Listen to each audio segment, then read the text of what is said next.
Good afternoon. Hello, everyone, and welcome to the webinar, Expanding Global Opportunities for Minority and Women-Owned Businesses, Caribbean Connections.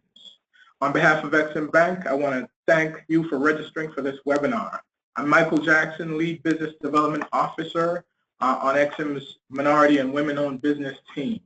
This is a two-part webinar series specifically aimed at minority and women-owned businesses, of course, including members of the Caribbean diaspora in the U.S.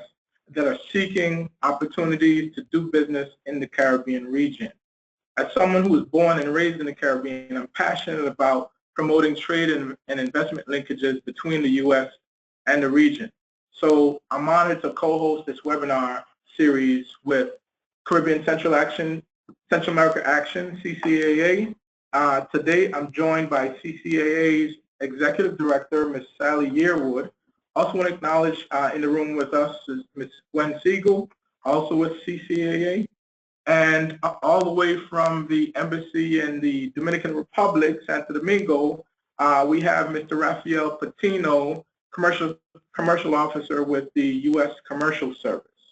On today's agenda, Sally will provide some opening remarks, followed by Rafael, who will provide an overview of the market, discuss opportunities for companies doing business in the Caribbean region, and explain the programs available to assist U.S. exporters via the U.S. Commercial Service.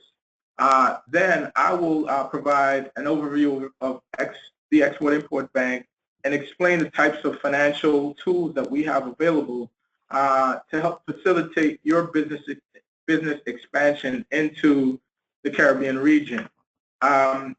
Before I turn it over to Sally, just a few housekeeping items. So we will have ample time towards the end for Q&A. You will be able to type in your questions so that we can actually tackle those questions at the end. Feel free to go ahead at any point during the presentation and type in your questions, and we will be sure to answer your questions during the Q&A. Should we go over time because of, we're inundated with so many questions from you all, we're happy to stay beyond the 3 o'clock hour to answer your questions. And lastly, you'll notice that you'll be able to download the slides. The slides are located in the bottom right hand of your screen under attachments. You'll find the two presentations along with bios from each of our speakers today. So without further ado, I want to turn it over to Sally. Thank you so much, Michael. And on behalf of Caribbean Central American Action, I'd like to thank Exim Bank for giving us this opportunity to have a conversation today about opportunities in the Caribbean region. As everybody who is on the line, and welcome to all of you. Great to have you with us this afternoon. Caribbean is a long-standing partner with the United States. It's America's third border, and therefore we always have a shared interest in sustainable security and prosperity. So being able to have this discussion with Exim Bank about how people can access new opportunities is great for CCA to be able to be a part of this. We look forward to hearing about those opportunities with Exim. We as a small nonprofit organization, Caribbean Central American Action is always interested in seeing how we can benefit women and minorities who are interested in the Central America Caribbean region. And so I'll say some more things towards the end, but I look forward to hearing from Rafael and from you about what's going on. So thank you, and let's get the conversation going. Thank you very much, Sally. Rafael, take it away. Great, thank you. I already advanced us a little bit too far.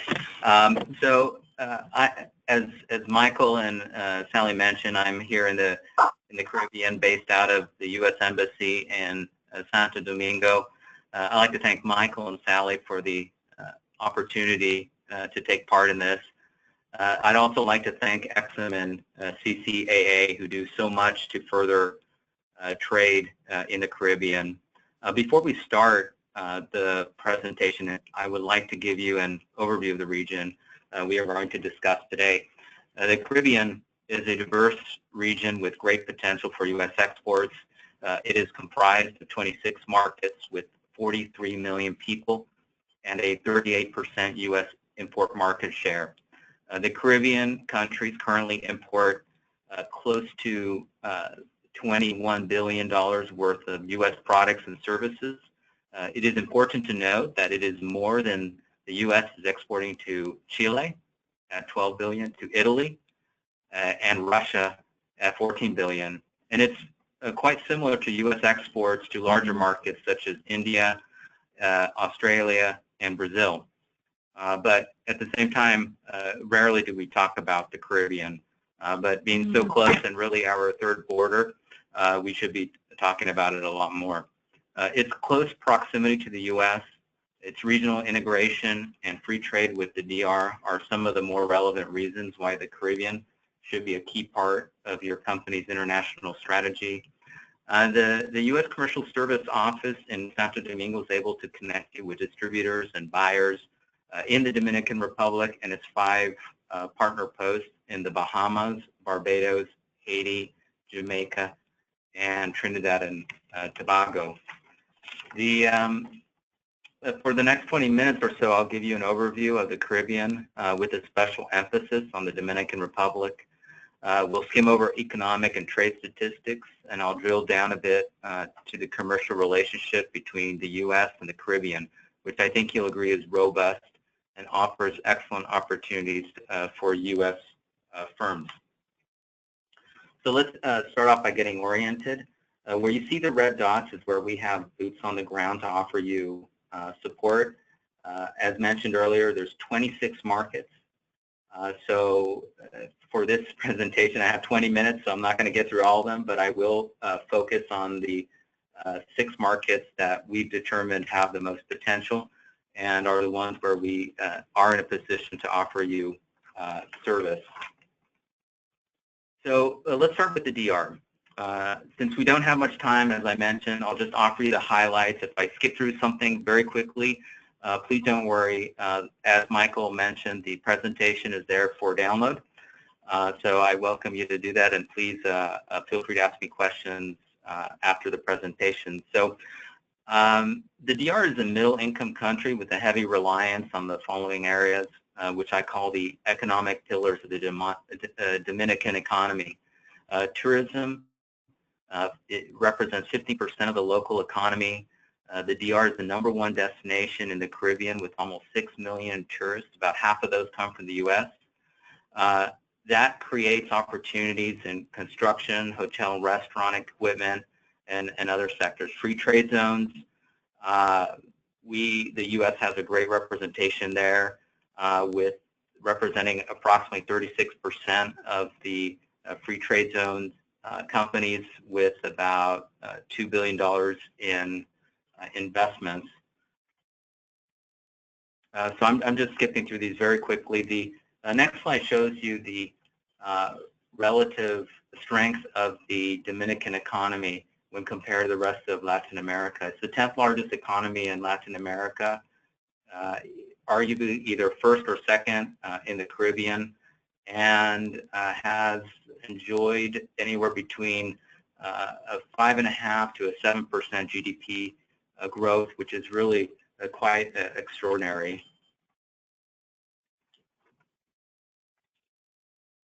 So we have a very close relationship. There's a large Dominican diaspora and favorable view of U.S. products and services. If you come here or have been here, the first thing you might notice is the prevalence of U.S. brands. The desire by Dominicans to come to the U.S. makes our consular section the second busiest in the world for non-immigrant visas and the #1 busiest consular section in the world for immigrant visas. And the extremely large, almost 2 million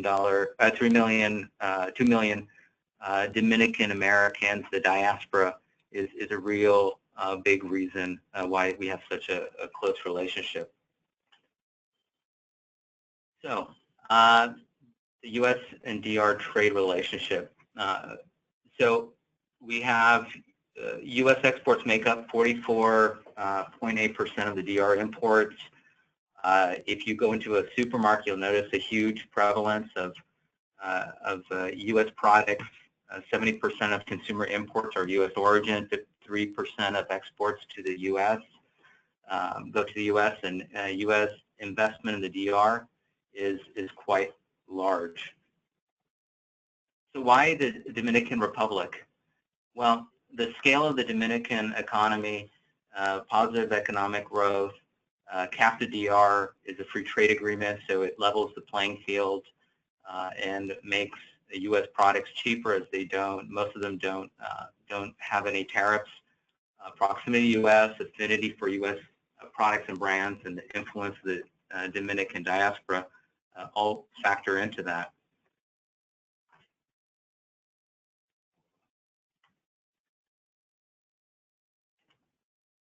So a little bit about CAFTA DR. So it's been in force since 2007. There are several participating countries, El Salvador, Honduras, Nicaragua, Costa Rica, Guatemala, and the U.S., of course. Most manufactured U.S. products enter duty-free.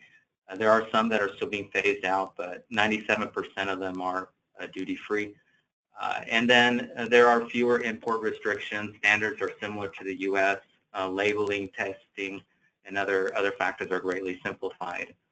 So what are the challenges? There is a real issue with lack of transparency. There is a lot of corruption. It makes doing business a lot less predictable, less merit-based. It deprives consumers and government of what they are due. Rule of law is inefficient, so there's inefficiencies in the local court system, which doesn't render justice in a timely manner, so we always suggest you have good representation. And there's entrenched competition, but even with all those challenges, it's still a fantastic market that I seriously ask that you consider as entering. So back to the slide again. So I want to mention that my office not only covers the Dominican Republic, but the entire Caribbean. So we can be your one-stop shop. So you start with us, and then we can help introduce you to the other markets. Where you see a red dot is where we have an office and a better capacity to support your market entry. I mentioned this earlier, but I think it bears repeating. So U.S. companies have wonderful opportunities throughout the Caribbean. The area is, as Sally mentioned, referred to as America's third border. If you look at the sheer numbers in the aggregate, it is quite impressive. We talk a lot about opportunities in Russia, in India, in other larger, more prominent markets, but when you take the Caribbean as a whole, then it really is a place to go. So in aggregate, here's some of the advantages to doing business in the Caribbean. The proximity, the affinity for U.S. brands, generally English speaking, except for the DR. Purchasing power is pretty good. Challenges, they're small markets normally. It's geographically dispersed and makes logistics quite difficult. For instance, although we have coverage over the Caribbean from the DR, there are really no direct flights to the other Caribbean markets for us, or very few. So many times, if we need to visit one of our colleagues in another Caribbean nation, then we have to fly through Miami or some other port before going back out into the Caribbean. And then in many of the countries, they do have import duties and other barriers in terms of entering those markets. So let's start with the Bahamas. It is a small country with the population the size of Cleveland, but with some good opportunities for experienced exporters, as Bahamians prefer U.S. products. The Bahamas provides a stable environment for conducting business. There is no history of political violence or instability in the Bahamas. There is the highest internet penetration in the Caribbean, modern infrastructure. We have our only pre-clearance facility in the English Caribbean in the Bahamas. We're actually looking to open a pre-clearance airport or facility here in the DR, and what that is allows travelers to clear customs in a foreign country, which greatly supports and eases movement, and an excellent deep water port able to service Panamax ships.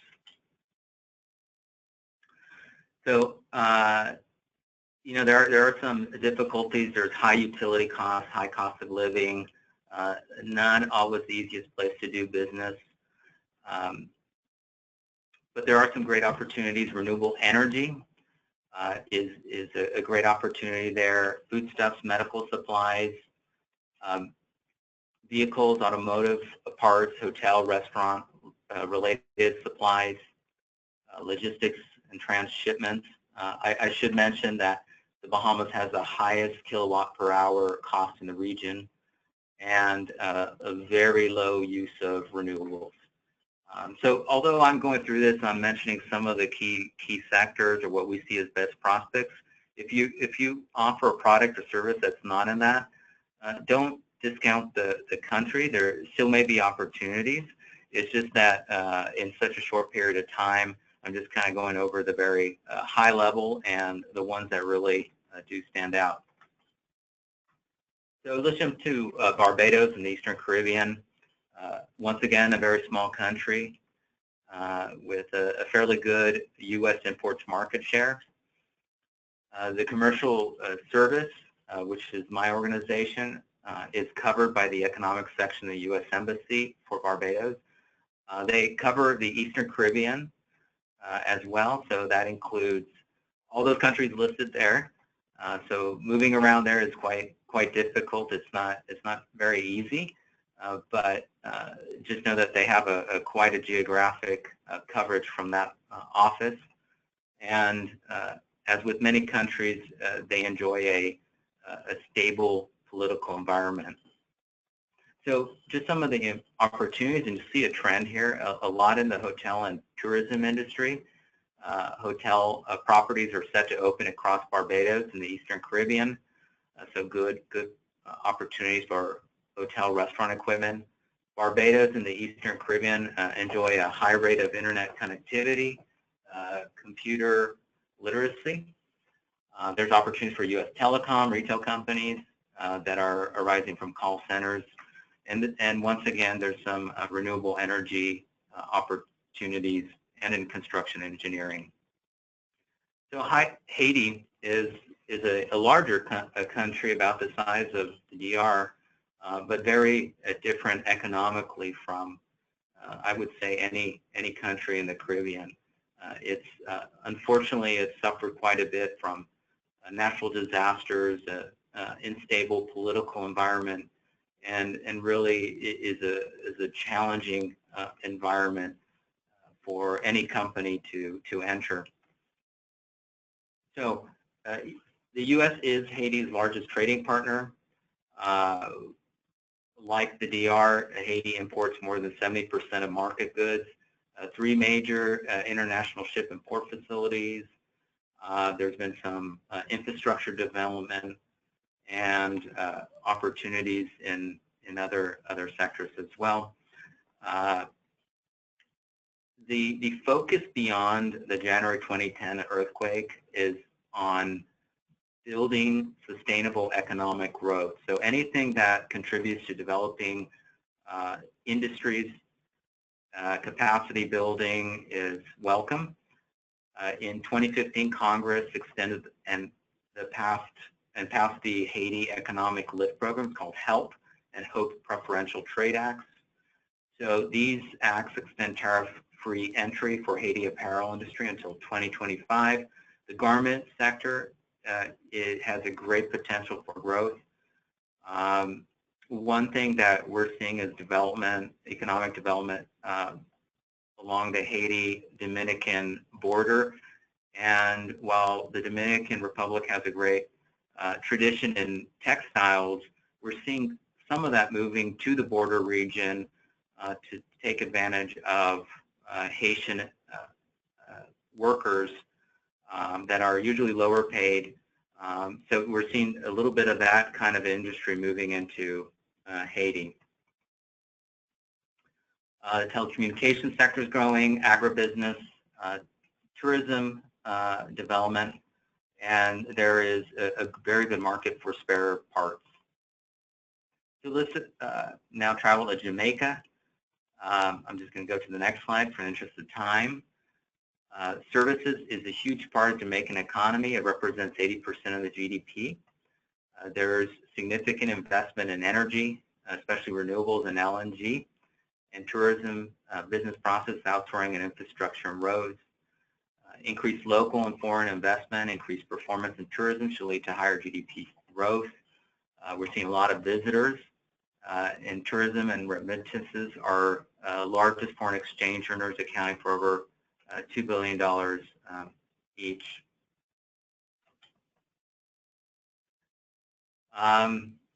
So there is significant investment right now. There's an investment facilitation through the Ministry of Economy to support growth and job creation, tax reform, divestment of government entities, increased investment in tourism and infrastructure, the proximity to the U.S. markets, English-speaking workforce makes it quite attractive. Lastly, we go to Trinidad and Tobago. Trinidad is a little bit of an outlier in that it's one of the few markets in the Caribbean that has gas. So energy exploration and production really drive the economy.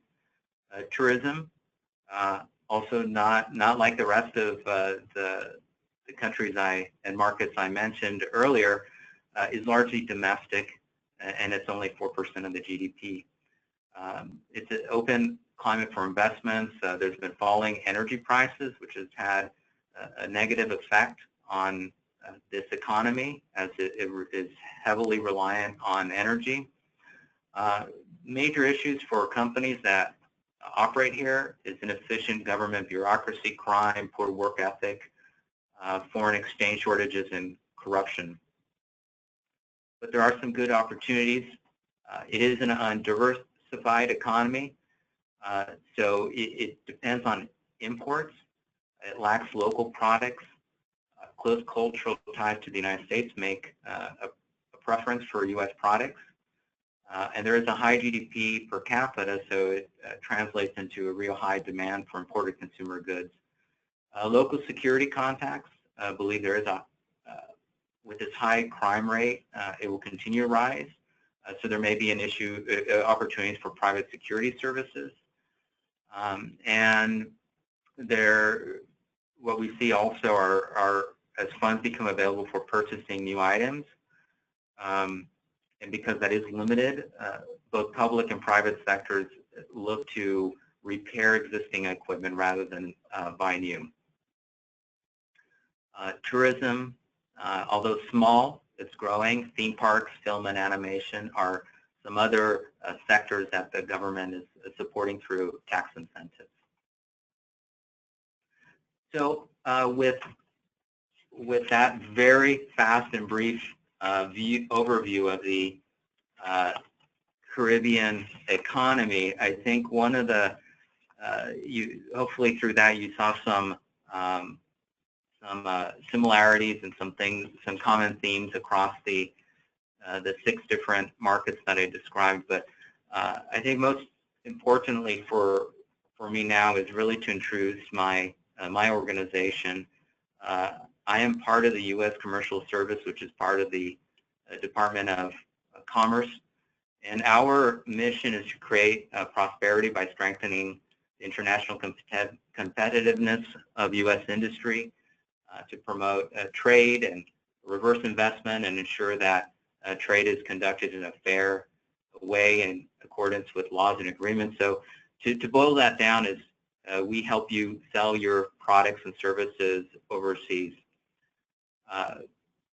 When I take all that we do, I can boil it down really to 4 major buckets. One is we provide trade counseling, market intelligence, business matchmaking, and advocacy and commercial diplomacy. And through that, we can be your gateway into the Caribbean.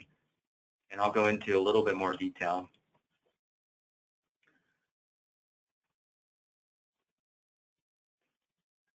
So through our Caribbean office, we provide services into the Caribbean. Not only the Caribbean, but the commercial service is your gateway into foreign markets. We have 75 offices throughout the world. We partner with the State Department, and then in the United States we have about 100 offices locally throughout the United States. Probably there's one very close to you. So our services, we currently provide services in the Dominican Republic, Bahamas, Barbados, Jamaica, and Trinidad and Tobago. And we, in those other countries where we don't have a presence, we can introduce you to lawyers or American Chambers of Commerce or Chambers of Commerce or other entities to help you. So there's several services we provide, and very quickly, international partner search. We can help you find agents, distributors, or other business partners. Gold Key matchmaking service, that's really a matchmaking service where we screen, qualify, and arrange meetings in country with potential agents, distributors, or other business partners. If you're interested in a potential partnership but know too much about a certain company, we can do what's called an international company profile, where we do a background check. We assess their capabilities, legitimacy, financial strength, whether they are a good fit for you or not. If you are interested in promoting your product, service, or just introducing the market to who you are, we can organize promotional events. If you're interested in market research, that's something that we can help you with as well. Also, if you're looking to do business with any one of these governments in the Caribbean, for instance, if there's a tender or you'd like to approach them and offer your goods and services, then the U.S. government can take you on and advocate on your behalf. There is a process for doing that, a form, an application that needs to be filled out. It's quite easy, short, but it's just to make sure that we've done our due diligence. And then after that, we can work with you and advocate on your behalf to these foreign governments. Also, sometimes you may be trying to do business in these countries. We can help address trade complaints, and normally those would be things that you feel you're being treated unfairly, you feel you're being treated in a way that unfairly benefits another company from a different country, if you're being discriminated against, if there's something you feel is going against the law, if you're having customs issues, anything like that under that rubric we can take, and then we can also on your behalf speak with the host government and see if we can resolve this for you. So where do you start? Well, I'm giving you a little overview of the Caribbean, our services. The first place to start is our U.S. field offices. You go to export.gov, and then within that website you can find U.S. offices, and you find the one that's close to you.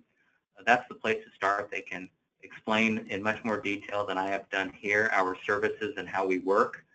Many of our services are fee-based, but they can go over that. They can also work with you on your international strategy and then make introductions to my colleagues and offices throughout the world. So I'd like to thank you for this opportunity. I know it was a bit rushed. There's a lot to get through. With 29 markets, the Caribbean is is not an easy market to tackle, but hopefully it's enough to just give you a feel. My office is here at your service. There's some contact information here, and as Michael said, you can download my presentation, and we're happy to assist. Thank you.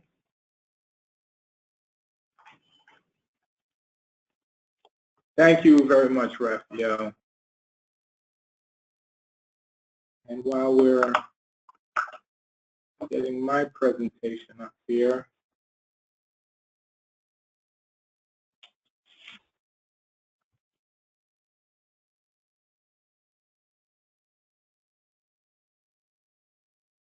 okay, wonderful. So what I'm gonna do today, you all, is just provide a brief overview of Exim Bank, who we are, what we do, and talk about some of the services that we have available to help you expand into international markets, specifically the Caribbean today. So Exim Bank, for those of you who are not that familiar with us, we're an independent U.S. government agency. We're actually the official export credit agency, or ECA, of the U.S. We were established 80-plus years ago. Our headquarters is here in Washington, D.C., and we have 12 regional offices strategically located throughout the United States. Our mission, quite succinctly, as we like to say, is jobs through exports. And we do our job proudly at no cost to the U.S. taxpayers. In fact, some of you may or may not know this, we returned close to $300 million to the U.S. Treasury last fiscal year. And over the last 20 years, we've returned over $7 billion to the U.S. Treasury. So for those of you in the U.S., just know that we're being good stewards of your tax dollars. We like to tout the fact that Exim supports small business heavily. When you hear about our support for Boeing and Caterpillar and other large exporters, a lot of times this story is lost. But just to show you, fiscal year 2016, we authorized close to $3 billion in support of small business. In fact, year over year, typically the amount of transactions that we support are close to 90% of our total transactions to small business. And then just to give you an idea of, like I said, about our mission, over the past 8 years, almost 1.5 million jobs supported. Okay, so when we say jobs through exports and when we say that we support small business, we really mean that. So what we do is really essentially take the fear out of exporting. So, you know, many times these types of questions prickle the minds, particularly of SMEs, when they're thinking about exporting. So should I enter that new market? You know, when will I get paid, or will I get paid at all? How do I get the cash to make the product? And what if I get that big sale? How will my buyer be able to obtain financing? And we answer all of these questions affirmatively, which you'll see in a second. Our financing makes the difference in a number of ways. So what we do is actually minimize risk. We minimize risk both for the U.S. exporter as well as if there's a bank involved as well. And I'll talk a little bit more about how we do that in a second.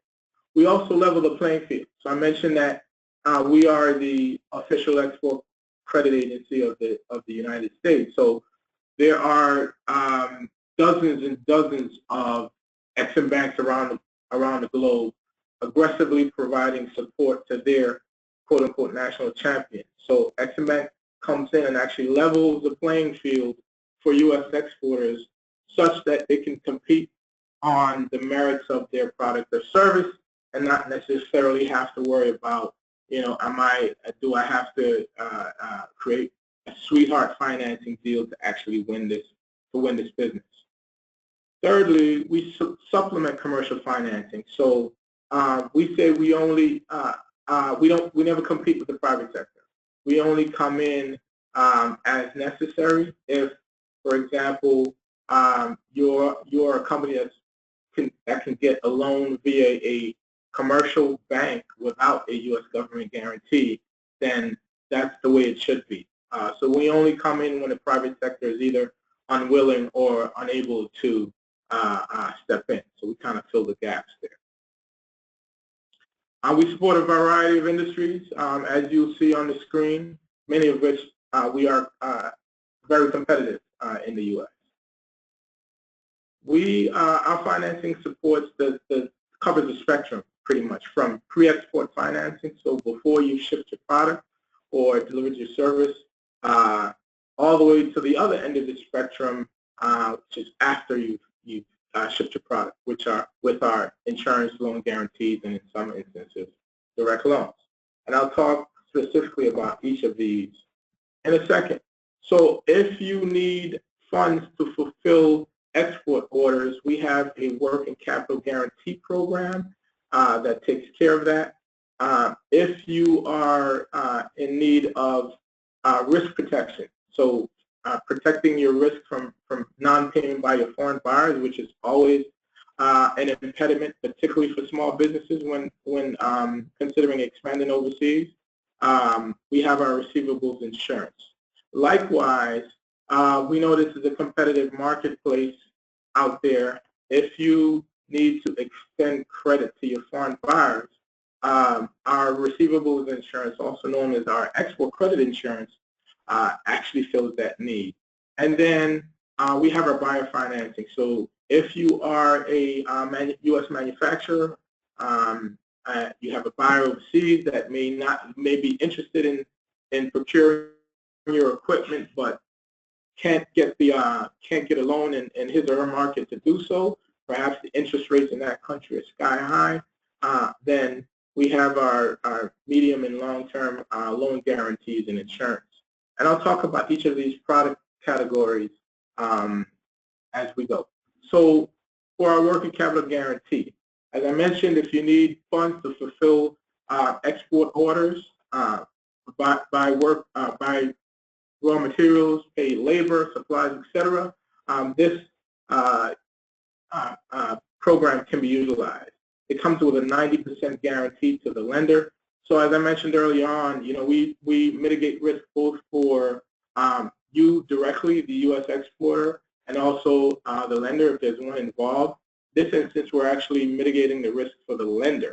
So should you, the U.S. exporter, default, the lender is still going to come to you for non-payment, but we are providing basically a guarantee to the bank that, should that situation happen, that we're willing to pay back principal and interest to that lender. So what this really does is really incentivize the banks and the lending community to actually lend money to small businesses who we all know access to capital is a huge issue for small businesses, not only here in the U.S., but in the Caribbean region as well. More on export working capital. So this allows you to really expand your borrowing base in that lenders can actually advance you money to fulfill your orders on inventory up to 75% and on receivables up to 90%. Typically, commercial lenders without a Exim Bank guarantee would not be able to have those advance rates. We have it comes in both transaction specific and a revolving line of credit. The term is typically 1 year, but it can be extended out to 3, and there's no minimum or maximum amount.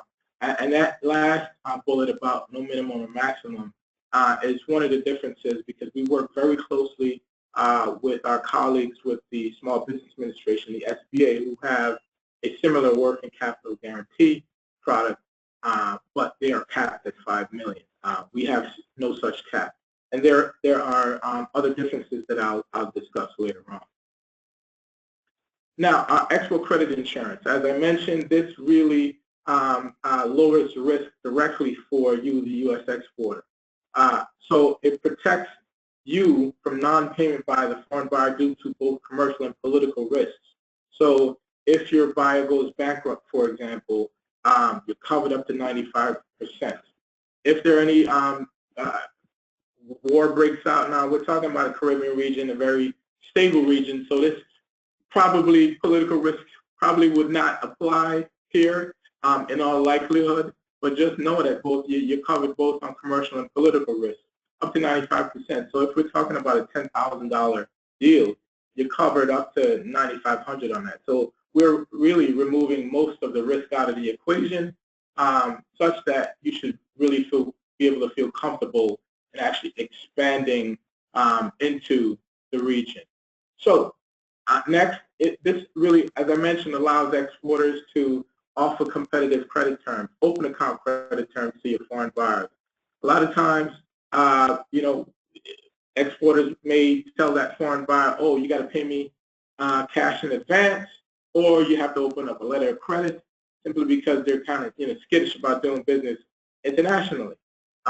What the export credit insurance does is allow you to be much more competitive in those instances where that foreign buyer is saying, well, hey, I really want to do business with you, but your competitor is offering me 60-day open account terms. Way too often, our U.S. exporters lose business that way. So the export credit insurance actually allows you to safely offer open account credit terms up to 180 days. In some instances, 360, but generally 180. And the other beautiful thing about the credit insurance is that you can use it to obtain additional financing to go after more international business.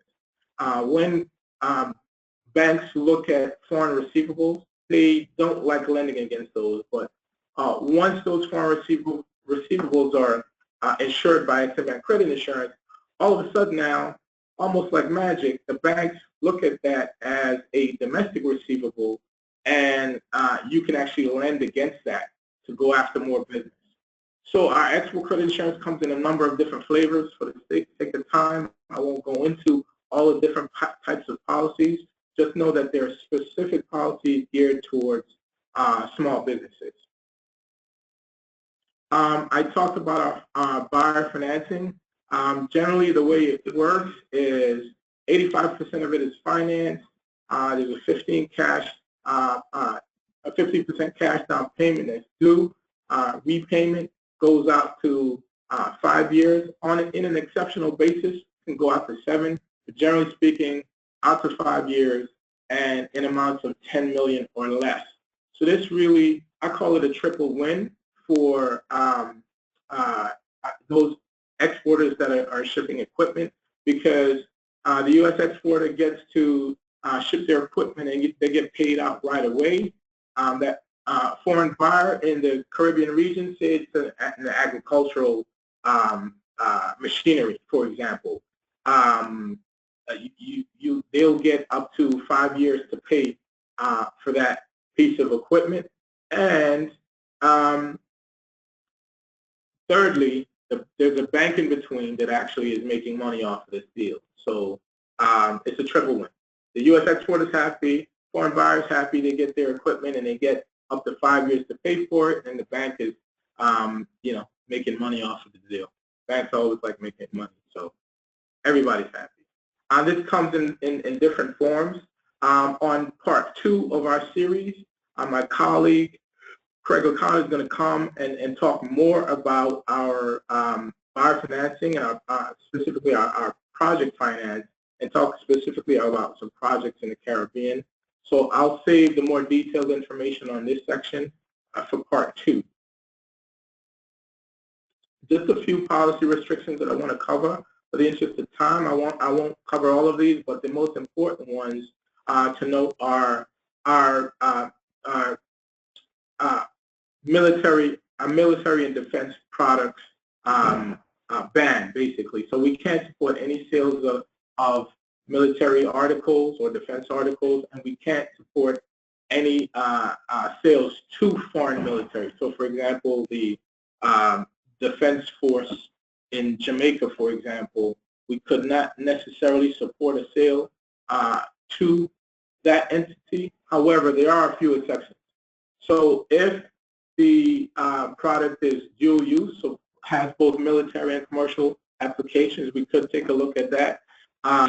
If it's for the purpose of drug interdiction, which is very applicable to the region, we could take a look at that as well. And also for humanitarian purposes, we could take a look at that. But generally speaking, we can't support any sales to foreign military or sales of defense articles.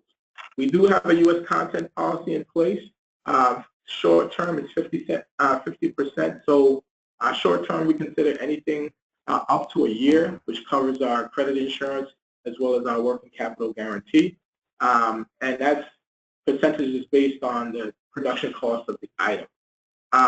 When you move into medium term, which is longer than a year, so when we're talking about our Barra Finessing, for example, then that threshold goes up to 85%.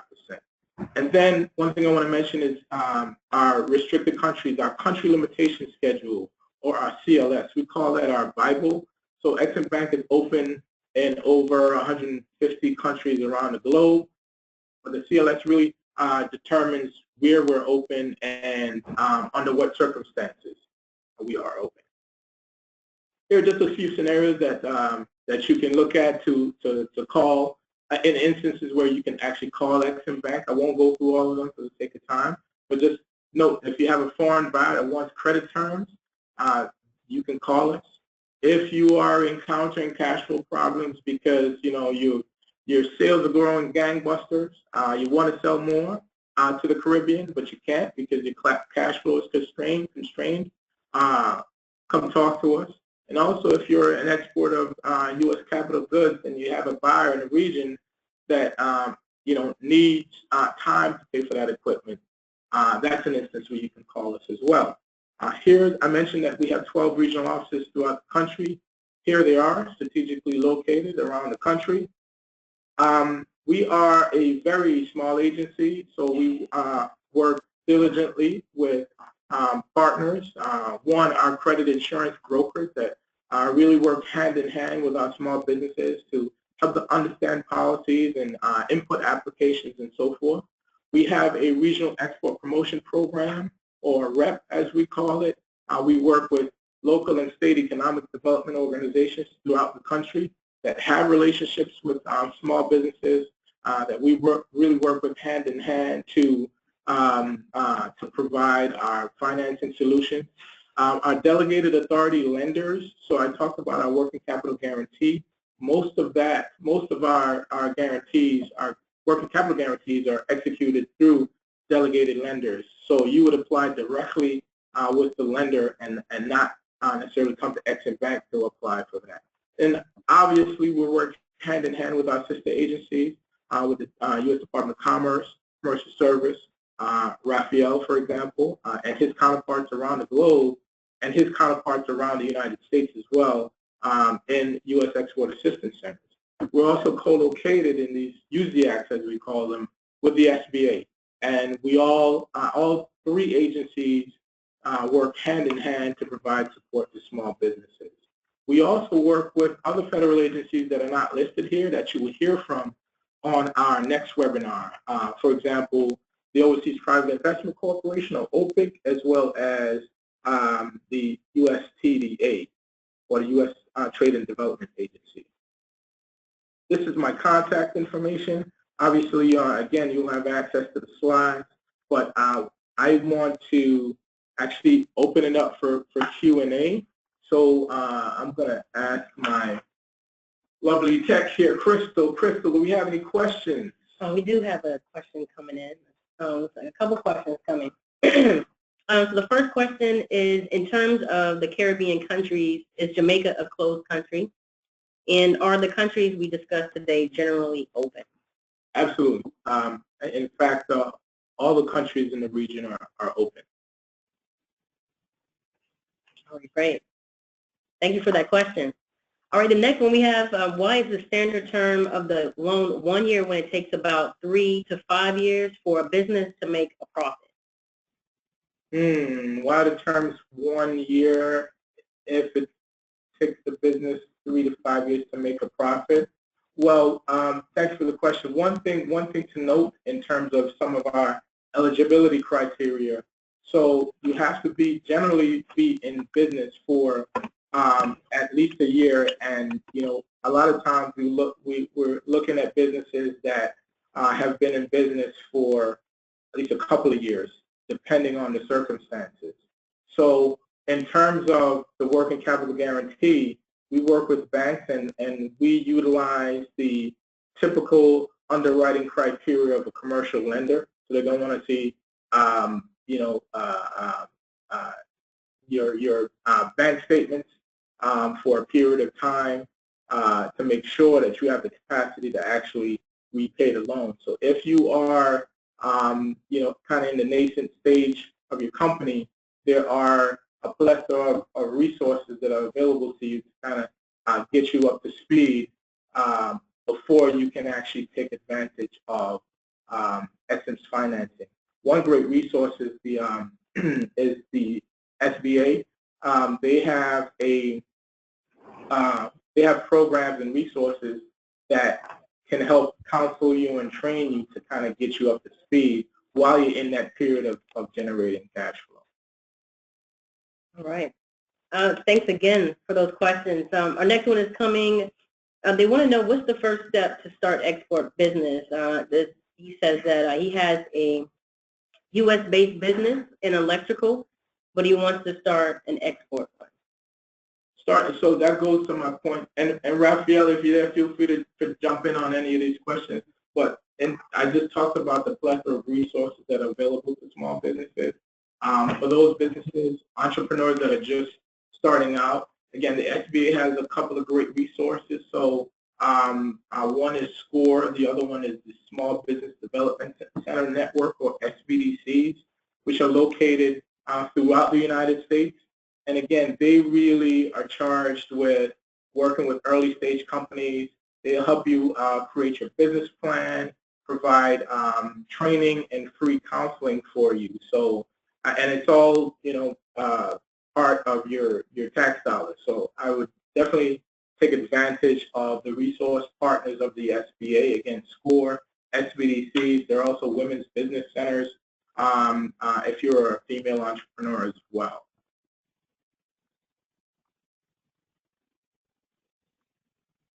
Okay, he says, okay, for example, Miami, where can I go for that?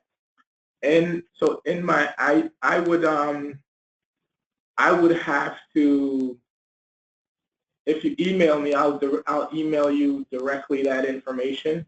There is a SBDC network in Florida. They're headquartered in Tampa, but they have locations throughout the state of Florida. I don't know off the top of my head where the location in Miami is. Exim Bank does have an office in Miami.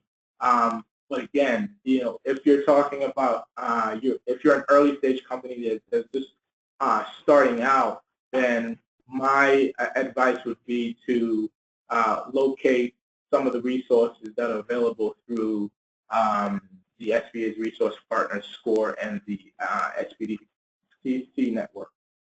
Yeah, Michael, this is Raphael. I think those are fantastic resources, and my organization, the commercial service, we work very closely with Exim, the SBAs, all the others that Michael mentioned.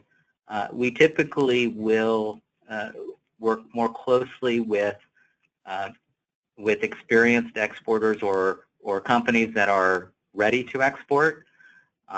So working with these organizations helps get you ready. But if you're ever in doubt, any one of us can provide you guidance. So I know any of my colleagues in any of those cities where we have a location, if you were to go to them first, they would be happy to also refer you to the appropriate resources and give you some advice on how to get export ready if you're not there yet, or if you are ready, then how to get into new markets. Yeah, we have our Raphael is as you know, it's called the no wrong door policy. So any agency you come to, we'll be sure to get you to the right place and to the right resource. We know that particularly for SMEs, lack of information is a real impediment to business expansion overseas. We know there are a plethora of resources, and it's a lot of times hard to navigate. So any one of us you can come to, and we'll provide direction to you. All right, thank you. So our next question is, how can we identify banks that are willing to make buyer financing available? I can't imagine that I could simply walk into my local Bank of America or Wells Fargo. So how does that? So great question. So no, you can't walk into your local Wells Fargo branch and get an export loan. So we have a delegated authority lenders list that's actually available on our website that will list all the lenders that we work with, including Wells. But there are specific contacts at these banks that are designated to be Exim Bank liaisons or specialize in international lending. So if you're walking off the street to your local bank branch, they're more than likely not going to know anything about international generally and specifically Exim. So we have that list available to actually help you navigate that, and it's right on our website under delegated authority lenders. Thanks, Michael. All right, the next question is, are there any funding facilities available for the Caribbean companies wanting to do business in the U.S.?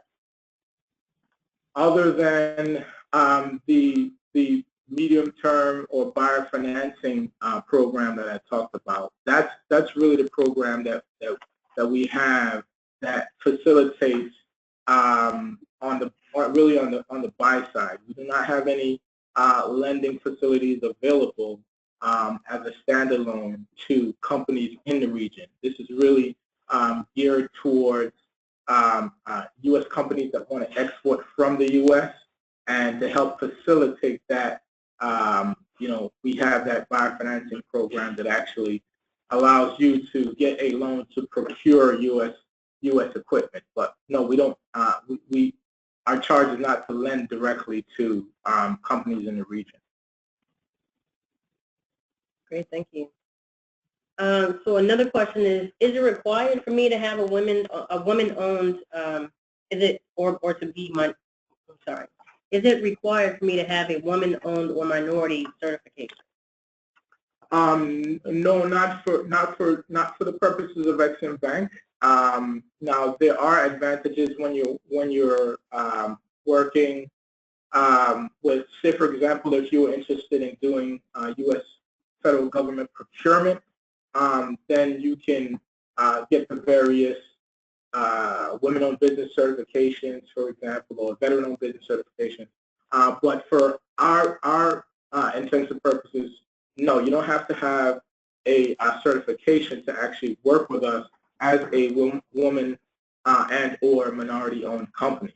We just have a dedicated team of which, I'm a member here at Exim Bank that specifically focuses on outreach to organizations like CCAA and directly with women and minority-owned businesses, because we know that there are special needs in these communities that they're actually underserved. So we're charged by our charter to actually provide direct support to women and minority-owned businesses. But for our intents and purposes, in order to take advantage of any of our financing programs that I talked about today, no, you do not have to have a certification. That's all the questions so far. Is that all the questions? Okay. Well, I'm going to turn it back over to Sally, who's going to make some closing remarks, and then I'll make a few myself, and then we'll close it out. Two more. Oh, two more. You all are anxious. Okay. You wanna? Okay. No. Okay. So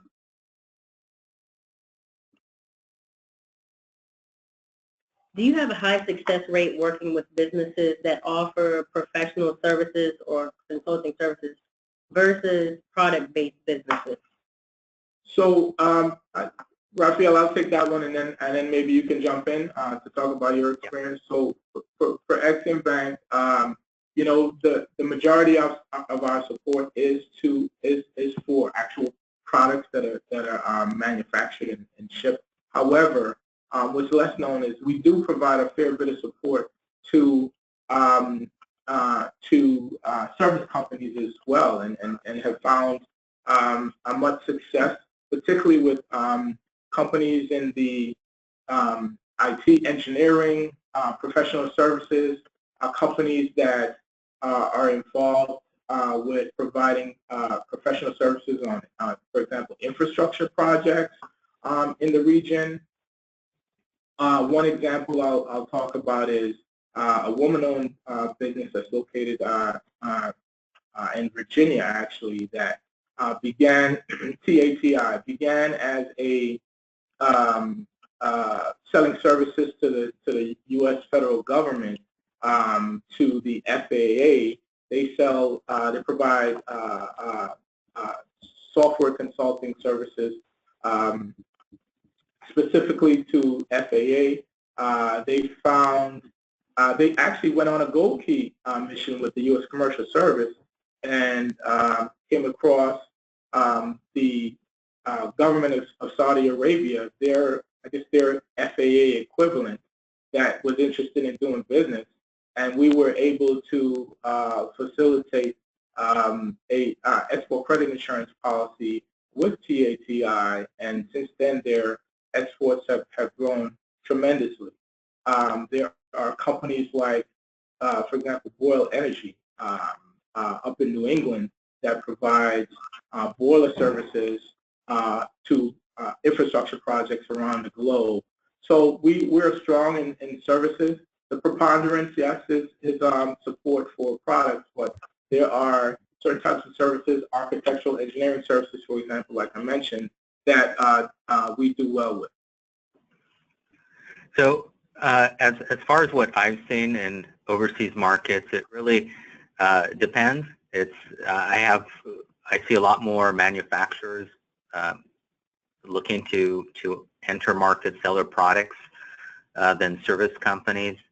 But I think with products, it's a bit, I don't want to say easier, but it's something that is less dependent on well, it's easier to sell through a distributor, let's say, a widget, than to sell your engineering know-how that's in your brain through a distributor. So sometimes, depending on what kind of service you're talking about, it actually means having a person go to the location. Also, some types of services don't really translate to the local economy because it requires additional or substantial knowledge of local business practices, regulations, whatever it may be, depending on what that service is. But just as happy, we are here to serve companies that are that have services that are looking to enter a new market, and very pleased to discuss that particular service and whether there's what are the opportunities and challenges for any given market.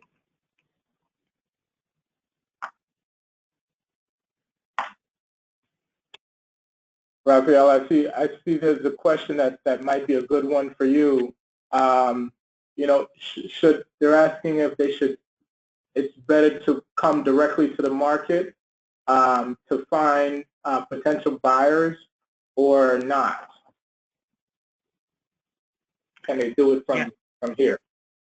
Oh, okay. Yeah. So I think there's many ways of entering a market. It can be anything that's very passive, where you put your product online, and then somebody in the DR or the Bahamas or wherever sees it on your website and places an order.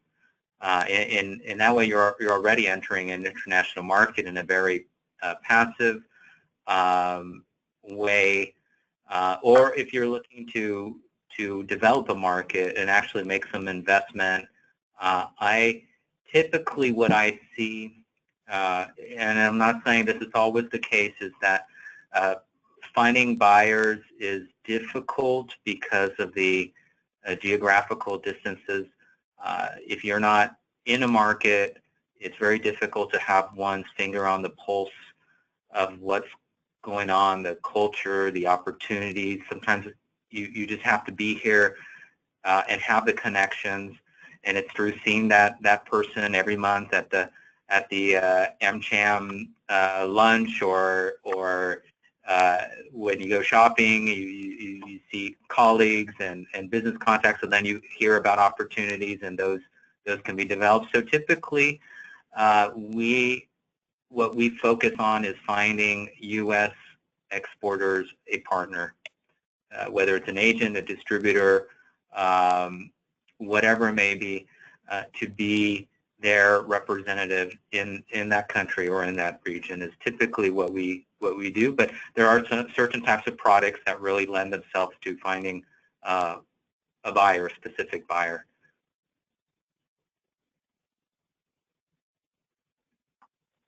All right, thank you, Rafael. All right, we have a couple more questions here. The next question is there an email list or newsletter where we can get more information about local trade events that we could receive information? And also, do those countries have procurement websites where we can list our products and services?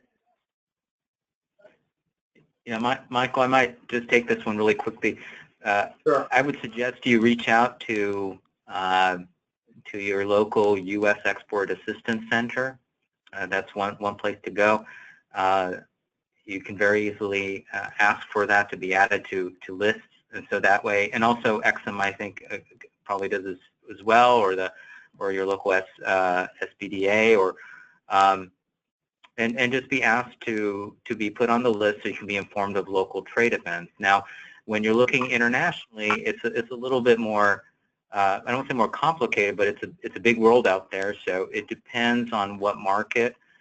Every country does their procurements differently, and selling to governments is not easy. If you think about selling to the U.S. government and all the processes that one has to go through in order to be able to do that and be a supplier, it's sometimes easier and sometimes more difficult abroad, and it's very localized and very and really depends. So in that case, for instance, in the DR, the Dominican government requires that you have a local representative. So you would have to go through the process of finding that representative, that local partner, who will be representing you in the market, so that when tenders do come up, can submit a bid on your behalf, them as well as you. So there's a process in order to establish that. Many countries do have procurements on websites, but I find that sometimes it's too late. When it gets on the website, they have very short turnaround times. So what I advise companies is that if you're really interested in a market, that you really think strategically.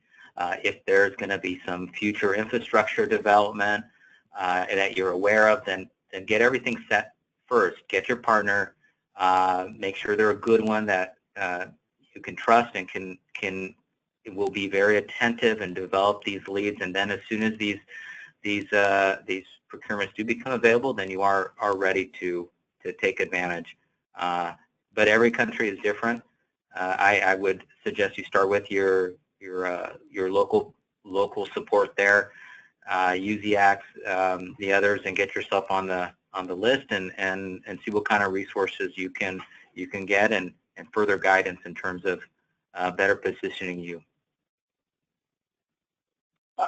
Let me jump in real quick, Rafael, and just say to the question about the newsletters. Two suggestions. One, you can we'll add you to our mailing list since you joined the webinar, for one, to make it easy for you. But two, you can actually go on to exim.gov and sign up for our email distribution list that way. We have a specific, under our special interest minority and women-owned business page that you can go to sign up. But you can just go to our general exim.gov website and sign up for our newsletters. And then generally speaking, if you go to export.gov, which kind of covers all the federal agencies involved in trade, but specifically Department of Commerce, SBA, and Exim Bank, that's a great way to find out about trade shows that are going on, trade missions that are going on, and so forth as well. So there's two suggestions there. And then procurement, just on that, make sure you come to the next session, and there'll be lots of more information on procurement from my colleague at Exim Bank, as well as from the U.S. Trade and Development Agency as well. So just to mention that. If there are any further questions, please, for either of us, please feel free to email us or call us. Our contact information is supplied in the webinar. I'm sure I can speak for Raphael as well, that we're happy to answer any additional questions you may have that might come up that you might think of afterwards. But I do want to turn it over to Sally to make some final remarks. Sure. Thank you, Raphael, and thank you, Michael, and thank you for reading the questions. Thank you so much. So I'm just going to say very briefly, I think this has been very useful. I don't want to say thrown, because I think we forget how big of a market the Caribbean region is collectively for the U.S., and ways that we can tap into that and help build the bilateral trade are always useful and interesting. So we always have to keep that in the back of our mind. And for CCAA, we have a number of programs coming up that could be interesting to some of you out there, including a conference that's going to be in Guyana, a forum that we're going to be doing on banking and finance in Panama, and we also do an annual conference in November, which will take place in Miami. And that's just 3 of the events that we have going on this year, among our other work. So I'm going to just close on my side by saying that we hope that everybody who's on the line will join again, as Michael has mentioned. Not just Exim, but OPIC and USTDA will be with us. My colleague Gwendolyn Siegel will be with you for that one as well. And we look forward to it. Don't hesitate to reach out to CCA if you have any questions about what we do. We look forward to hearing from you and having you with us in future events. Thank you. And thank you, Exim. Thank you, Sally. So this has been a real treat for me. I want to thank you all who joined the webinar today for taking the time out of your busy schedules to attend. Note that part 2 will take place on Wednesday, June 7th, so just a couple of weeks from now. And again, as we mentioned, I'll be joined by another Exim colleague, as well as USTDA and OPIC, and of course our illustrious co-host CCAA. Next time you will hear Gwen's voice. So I want to thank you all again, and have a great rest of your day. Thank you.